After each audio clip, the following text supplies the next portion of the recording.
Assalamualaikum warahmatullahi wabarakatuh. Perkenalkan, nama saya Pipin Chandrayani. Di sini saya akan menjelaskan tentang buku yang telah saya rangkum dengan judul Halal Haram dalam Bisnis Kontemporer. Baiklah, yang pertama saya akan membahas mengenai asuransi. Nah, pengharaman asuransi dan berbagai alasannya. Asuransi dengan seluruh bentuk adalah haram, baik asuransi jiwa, harta benda, perdagangan, rumah, dan tanah. Nah, akad asuransi ini bisnis termasuk akad jual beli yang bersifat spekualisasi yang mengandung unsur gharah. Sebab saat akad berlangsung, orang yang meminta asuransi tidak tahu akan kadar yang akan ia terima.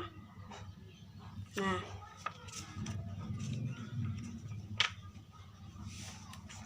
selanjutnya konsekuensi dibalik pendapat haramnya asuransi. Seorang muslim tidak diperkenankan untuk melakukan transaksi seperti asuransi atas kemauannya sendiri. Nah, jadi asuransi ini tidak boleh atas kemauan dia sendiri ya. Namun bila dipaksa, maka ini tidak berdosa, tidak mendapatkan dosa. Oleh karena itu, harus dibedakan antara asuransi darurat dan kemauannya sendiri. Sehingga tidak diperbolehkan transaksi dengan perusahaan-perusahaan karena itu bersifat bisnis ya. Nah, apabila hal tersebut termasuk kategori kerjasama, maka hal tersebut adalah dosa. Apabila Allah mengharamkan sesuatu, maka dia juga mengharamkan hasilnya. Jadi ketika telah diketahui bahwa perbuatan itu adalah dosa dan masih dilaksanakan, maka hasilnya juga akan sama, mendapatkan dosa. Dibolehkannya asuransi sosial sebagai alternatif asuransi bisnis. Nah, Majelis Majma menetapkan kesepakatan diperbolehkannya asuransi sosial sebagai alternatif asuransi bisnis yang diharamkan.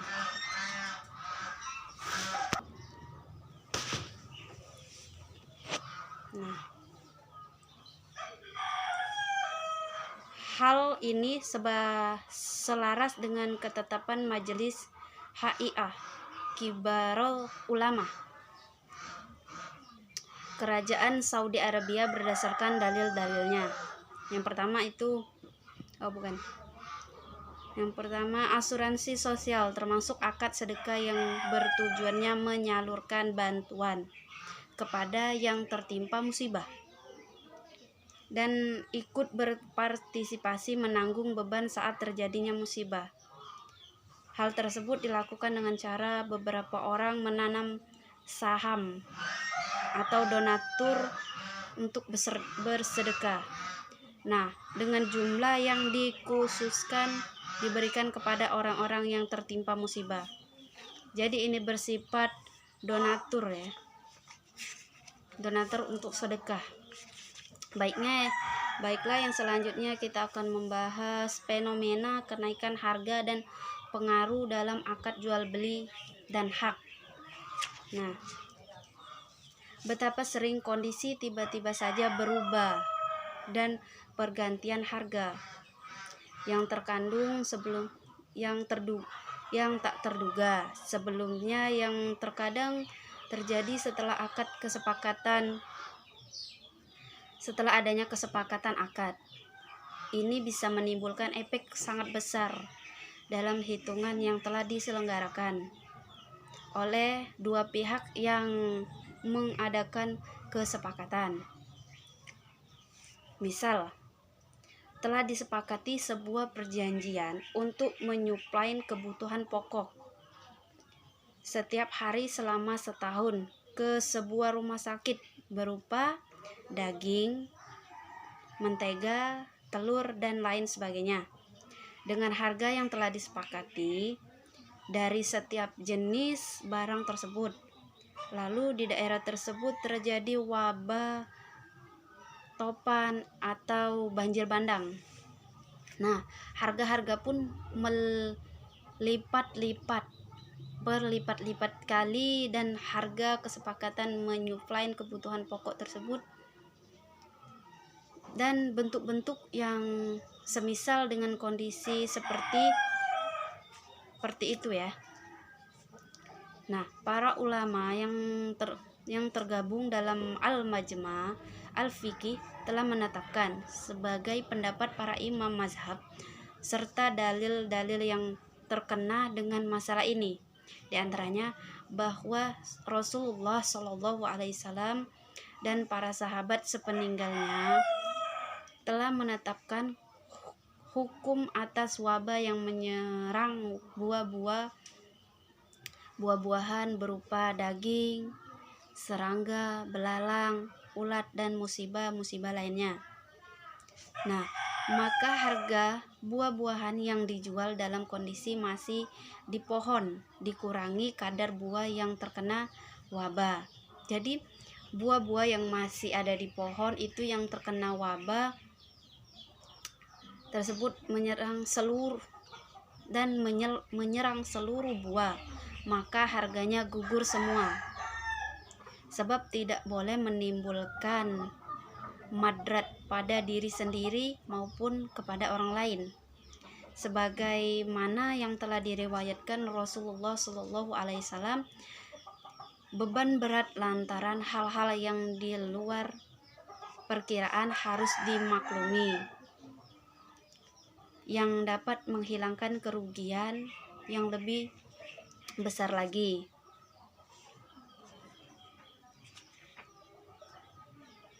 Nah, jadi akad yang belum dilaksanakan, hal tersebut dilakukan bila mana menghapus akad tersebut lebih dan lebih mudah menyelesaikan masalah yang disampaikan kepadanya. Hal tersebut disertai dengan ganti rugi yang seimbang dengan pihak pelaksana dalam kadar yang masuk akal atas kerugian dihapusnya perjanjian tersebut ya. Baiklah, jadi fenomena itu diganti rugi ya atas kesepakatan mereka berdua. Selanjutnya, hukum menjual darah dan organ tubuh manusia. Nah, sini telah tertulis darah dan organ tubuh manusia tidak boleh dihargai dengan harga tertentu. Seorang pun tidak memiliki hak untuk menjual organ tubuhnya. Namun ia diperbolehkan memberikannya untuk mengharap pahala semata dan dalam kondisi darurat. Jika ada orang yang dalam kondisi darurat tidak menemukan seseorang untuk diberi, maka ia boleh membeli untuk menghindari kebinasaan dirinya, sedangkan dosanya ditanggung pihak penjual. Bila pihak pendonor darah atau organ lainnya disodori sejumlah uang dari pihak lembaga tertentu, maka hendaknya mengikhfakan sebagian untuk kemaslahatan umat muslim. Nah, selanjutnya ada di sini pasar bursa ya. Pasar bursa ini tertulis di sini, setelah Majelis Majma' Al-Fiqih Al-Islam menelah hakikat pasar bursa yang berlaku di dalamnya berupa akad sejumlah saham. Nah, surat berharga, barang dan mata uang secara spontan ataupun untuk masa yang akan datang, serta mempertimbangkan berdasarkan hukum syariah Islam. maka majelis menetapkan hal tersebut. Munculnya pasar bursa adalah membuat pasar yang berkelanjutan untuk menyajikan penawaran dan permintaan serta terjadinya transaksi jual beli. Nah, ini merupakan perkara baik yang dapat menangkas terjadinya pemanfaatan terhadap orang-orang yang tidak tahu, yang sangat mendesak untuk melakukan jual beli, sedangkan mereka sendiri tidak mengetahui harga barang yang sebenarnya. Jadi mereka yang menjual pun tidak tahu dengan harga yang sebenarnya. Nah, akad spontan ini dengan berbagai ragamnya yang terjadi dalam jual beli saham dan barang yang tidak ada pada tangan penjual dengan cara yang berlaku di pasar bursa adalah tidak diperbolehkan secara syariah. Sebab transaksi seperti itu mengandung unsur hukum seseorang yang menjual sesuatu yang ia miliki. Demikian boleh terjadi itu jika ia akan membelinya kembali dan diterima pada waktu tertentu. Selanjutnya hukum syariah. Jual beli mata uang barter. Nah, diperbolehkannya secara mutlak menukar suatu jenis mata uang dengan mata uang yang lain dengan syarat terdapat unsur serah terima. Diperbolehkannya menukar satu pound syariah atau Lebanon dengan satu rial Saudi, baik yang berupa uang kertas maupun uang perak, atau kurang dari itu ataupun lebih dari itu.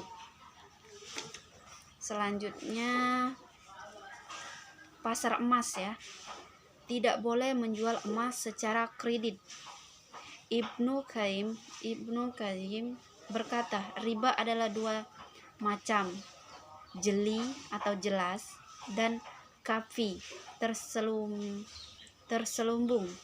Riba jali adalah haram karena mengandung madrat yang besar, sedangkan riba kafi juga haram karena ia menjadi perantara munculnya riba jali. Nah, diharamkannya bentuk pertama sebagai bentuk pengharaman terhadap zatnya, sedangkan pengharaman terhadap bentuk kedua sebagai bentuk pengharaman terhadap wasilah menuju riba. Contoh dari riba jali adalah riba nasi'ah, yakni riba yang bisa dilakukan di masa jahiliyah. Sedangkan diharamkannya riba fadla bertujuan untuk menutup pintu munculnya riba.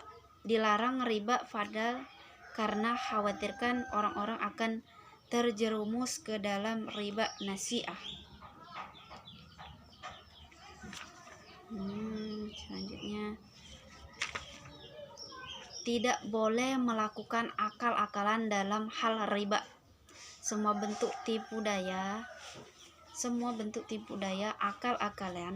akal-akalan dalam agama Islam adalah haram dan tidak boleh bentuknya menampakkan akad transaksi yang diperbolehkan, padahal sebenarnya menghendaki sesuatu yang haram sebagai bentuk tipu daya wasilah untuk melakukan hal-hal yang diharamkan Allah Subhanahu wa taala, atau hendak menggugurkan sesuatu yang wajib. Nah, menolak kebenaran dan lain sebagainya. Ayub Sakyani mengatakan, mereka membuat tipu daya kepada Allah Subhanahu wa taala seolah-olah menipu anak kecil Sekiranya mereka melakukan perbuatan yang sebenarnya, tentu saya akan mudah menghukumi mereka. Selanjutnya, menjual emas lama, lantas hasilnya digunakan untuk membeli emas lain. Nah, di antara jual beli menyebar luas di pasar emas adalah menjual emas kuno dengan emas baru, lalu selisih timbangan. Gambaran ini termasuk gambaran riba yang diharamkan. Sebenarnya solusinya mudah sekali. Dengan seizin Allah Subhanahu wa taala, bagi siapa saja yang meletakkan syariat Allah di matanya dan sudi mempelajari ilmu yang wajib ia pelajari.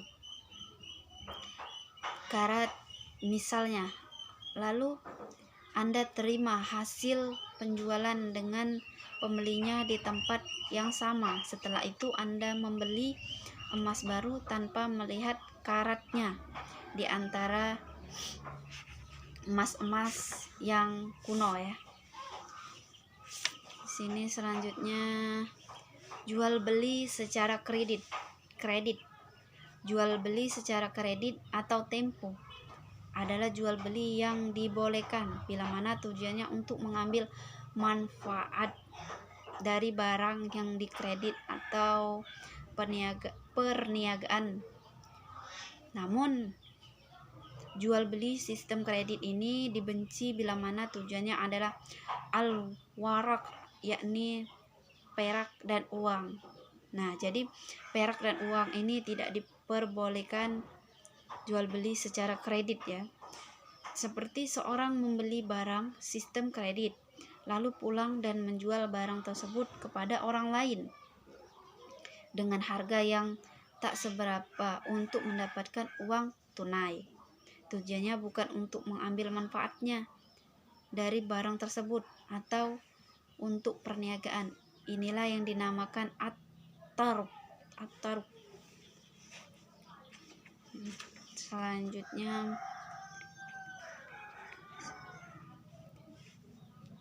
ini ada peringatan penting terkait dengan jual beli sistem kredit. Bila Anda membeli barang secara kredit, maka harganya menjadi utang bagi Anda. Nah, maka setelah itu penjual tidak boleh berkata, bila engkau tidak membayar angsurannya, maka akan menambah sekian persen. Sebab ini nyata sebagai bentuk riba jahiliyah. Ya.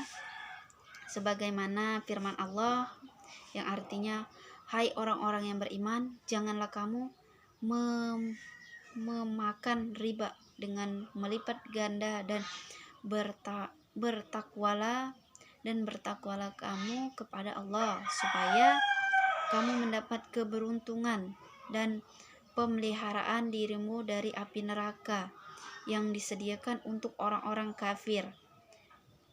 Dan taatilah Allah dan Rasul supaya kamu diberi rahmat. Al-Imran ayat 3.